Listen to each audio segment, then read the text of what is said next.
एक दिन एक खरगोश और कछुआ जंगल में मिले। खरगोश कछुए को छेड़ते हुए कहा, यार कछुए, तुम तो इतने सुस्त हो, अगर तुम्हें कभी इमरजेंसी में डॉक्टर के पास जाना पड़े तो शायद तुम पहुंचने से पहले ही ठीक हो जाओ। कछुआ मुस्कुराते हुए बोला, और तुम इतने तेज हो कि शायद डॉक्टर तुम्हें देखते ही भाग जाए, सोचे कि ये मरीज नहीं तूफान आ गया।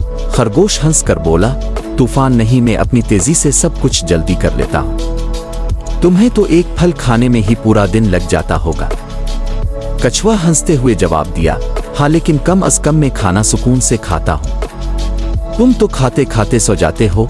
खरगोश थोड़ी देर सोच कर बोला, ये भी ठीक है, लेकिन कम अज कम मैं तुम्हारी तरह सुस्त तो नहीं हूँ। कछुआ मुस्कुराते हुए बोला, हाँ, लेकिन याद रखो, मुकाबले में जीत हमेशा तेज दौड़ने से नहीं होती, कभी कभी सुकून से चलने में भी कामयाबी मिलती है। दोनों ने एक दूसरे की बात पर हंसना शुरू कर दिया और फिर चले गए।